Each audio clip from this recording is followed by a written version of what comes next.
Bismillahirrahmanirrahim. Janji Allah kepada orang yang berdoa. Makanya doa itu benar-benar senjata orang mukmin, melebihi senjata apapun yang dimiliki oleh seseorang. Paling dahsyat itu kalau punya doa.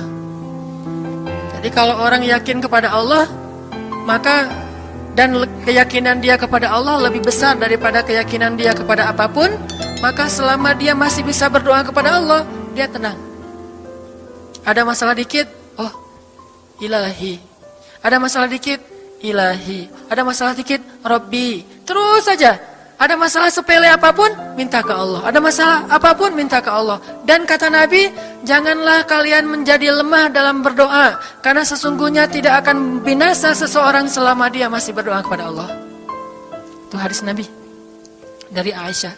Janganlah kalian menjadi lemah dalam berdoa, artinya jadi pundung, jadi putus asa dalam berdoa, karena tidak akan binasa seseorang selama dia masih berdoa kepada Allah Subhanahu wa Ta'ala. Jadi kalau kita masih terus mengharap dan meminta kepada Allah, kita nggak akan binasa, kita nggak akan kalah, kita nggak akan rugi. Dan kata para ulama, segala sesuatu di dunia ini akan pergi dan tidak kembali. Ini clue penting nih, bisa dicatat. Segala sesuatu di dunia ini akan pergi dan tidak akan kembali kecuali doa. Dia pergi dan dia pasti akan kembali. Segala sesuatu kalau udah pergi di dunia ini nggak akan kembali lagi. Kalau pergi di sini maksudnya pergi kepada Allah. Tapi kalau doa pergi ke Allah, dia pasti akan balik lagi kepada yang meminta. Satu-satunya yang pergi ke Allah dan kembali di dunia ini hanyalah doa. Makanya ayat ini kalau kita kasih judul adalah janji Allah kepada hambanya yang berdoa. Allah berjanji, apa kata Allah? Inni qaribun. Aku itu dekat. Maksudnya gak mungkin aku gak dengar doa kalian. Begitu kita berdoa, kita pikir, Allah dengar gak ya? Jangan-jangan kok doa saya belum diijabah, kayaknya Allah gak dengar yang kemarin, saya harus keraskan lagi suara saya. Enggak, inni qarib, arti inni qarib, aku itu dengar banget apa yang kamu ucapkan. Gak usah diucapkan, di dalam hati aja Allah udah dengar. Siapa yang pernah berdoa di dalam hati terus langsung Allah ijabah? Rasulullah. Coba teman-teman buka awal juz kedua. Ayat surat Al-Baqarah ayat 144. Itu gara-gara Nabi ada harapan di dalam hati tapi gak berani ngomong gitu ke Allah. Cuma dipendam di dalam hati doang. Tapi langsung diijabah oleh Allah. Ayat surat Al-Baqarah ayat 144. Allah berfirman, Qad nara taqalluba wajhika fis samaa فَلَنُوَلِّيَنَّكَ قِبْلَةً تَرْضَاهَا فَوَلِّ وَجْهَكَ شَطْرَ الْمَسْجِدِ الْحَرَامِ وَحَيْثُ مَا كُنْتُمْ فَوَلُّوا وُجُوهَكُمْ شَطْرَهُ وَإِنَّ الَّذِينَ أُوتُوا الْكِتَابَ لَيَعْلَمُونَ أَنَّهُ الْحَقُّ مِنْ رَبِّهِمْ وَمَا اللَّهُ بِغَافِلٍ عَمَّا يَعْمَلُونَ. Jadi ceritanya, orang Yahudi suka menghina kaum muslimin gara-gara orang Islam kalau sholat waktu itu masih menghadap ke Al-Aqsa, Palestina. Jadi kata orang Yahudi itu, lihat orang Islam mah fake, suka niru. Kita sholat menghadap Al-Aqsa, mereka sholat menghadap Al-Aqsa. Berarti agama mereka itu adalah agama yang meniru agama kita, nggak original. Sering diperolok-olok, setiap kaum muslimin sholat dihina sama mereka. Akhirnya Nabi ngerasa sedih. Wah, gimana ya caranya? Sehingga setiap sore Nabi berdiri di suatu bukit, kemudian lihat ke langit. Cuman nggak ngomong, gini aja ke langit. Membatin, bayangin. Pernah nggak teman-teman membatin ke Allah? Ini yang harus kita coba lakukan. Belajar membatin kepada Allah. Itu romantis banget. Jadi duduk sendiri. Allah, ngomong gitu dalam hati. Dan yakinlah ini qarib, Allah tuh dengerin. Jangan pikir saya kayak ngomong sendiri, kayak orang kurang waras. Enggak, Allah itu mendengar. Jadi kita batin aja sama Allah, ngomong dalam hati, ya Allah, saya tuh lagi gini, ada masalah. Ngomong dalam hati kita, please Allah, please, gitu ya. Nah, itu kalau kita membatin, inni qaribun wa asirru qaulakum aw ijharu bih innahu alimun bidzatis sudur. Jadi Nabi nggak enak mau ngomong, ya Allah, tolong dong pindahin kiblat dari Masjidil Aqsa ke Masjidil Haram. Soalnya daripada dikata-katain melulu sama orang Yahudi, mau ngomong kayak gitu tuh nggak enak sama Allah. Malu Rasul ke Allah. Masa kiblat aja minta dipindahin.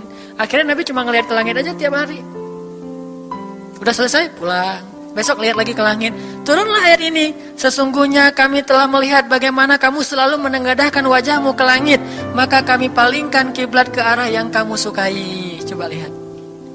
Turun wahyu untuk merespon doa Nabi yang bahkan belum diverbalkan. Belum diucapkan dengan kata-kata, tapi Allah udah ngerespon. Gimana caranya biar kita bisa kayak gitu?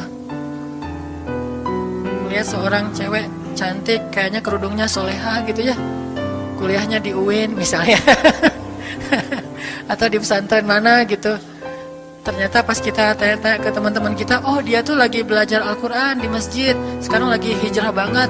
Bahkan udah hafal juz amma, juz 30, Masya Allah. Terus dalam hati, aduh, ini kayaknya cocok menjadi ibu bagi anak-anak saya. Wih. Tapi dalam hati kan gak berani ngomong nih. Tiba-tiba dapat berita, dia masih jomblo juga loh, belum ada apa-apa, gak ada ikatan sama siapa-siapa. Oh gitu, membatin lagi, ya Allah, bisa gak ya saya datang ke rumah dia. Tiba-tiba kita ngelewat, ketemu dia lagi benerin motor, lagi parkir motor depan rumah dia. Si Neng itu ternyata rumahnya di sini. Ternyata tetangga. Ada aja jalan tuh Allah mempertemukan. Allah tahu isi hati kita. Bisa nggak caranya sespontan itu? Gampang. Pengen sesuatu, Allah kasih. Padahal kita belum minta. Ini kan keajaiban doa nih. Cuman kita seringnya ngerasa udah minta berkali-kali kok nggak dikasih-kasih. Kita belajar sekarang. Rasul nggak usah minta pakai verbal, cuman membatin doang dalam hati, Allah udah ngasih. Pernah nggak teman-teman ngerasa kayak gitu? Ada kepengen sesuatu, tiba-tiba terwujud. Pernah kan? Tapi kepengennya yang baik-baik. Pengen misalnya, aduh, saya pengen banget umroh, cuman mau ngomong kayak gitu mah, saya mah orangnya kayaknya nggak mungkin bisa umroh kalau ngandalin harta. Orangnya nggak mampu, kerjanya juga pas-pasan, gimana mau umroh untuk makan aja susah. Tapi pengen banget dalam hati kita.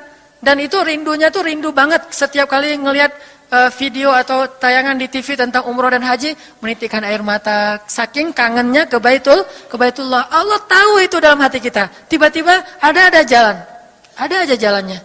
Dan bisa dikasih sedekah, bisa juga hadiah, bisa juga door prize, bisa juga macam-macam. Pokoknya ada jalan aja, tiba-tiba bisa umroh. Dan saya sering banget membawa orang umroh. Di antara jamaah itu selalu ada 1 atau 2 orang yang umrohnya itu miracle, keajaiban dari Allah. Ketika saya cari tahu alasannya apa, ternyata emang dia dari dulu pengen banget umroh. Cuman gak bisa ngandelin hartanya, Allah kasih jalan yang lain. Bukankah Allah itu memampukan yang diundang, bukan mengundang yang mampu? Kan itu yang sering kita dengar kan? Allah tidak mengundang yang mampu, tetapi memampukan yang diundang. Kalau udah Allah undang, pasti mampu. Kalau Allah nggak ngundang, walaupun dia mampu nggak akan bisa. Jadi Allah bukan mengundang yang mampu, tetapi memampukan yang diundang. Sehingga kita kalau hati kita kayaknya pantas diundang, Allah undang tuh. Begitu juga dalam urusan rezeki. Aduh, saya pengen kerjaan yang kerjaannya itu lebih halal, lebih nyaman, bisa sholat berjamaah tepat waktu, ada waktu juga buat keluarga, bisa juga berdakwah ke teman-teman. Akhirnya membatin kita itu karena kuat banget, Allah wujudkan. Ini artinya Allah qaribun, Allah maha dekat. Sehingga kalau kita pengen doa kita itu powerful, belajar dari as-siqah billah. Tips pertama adalah as-siqah billah. Percaya deh sama Allah.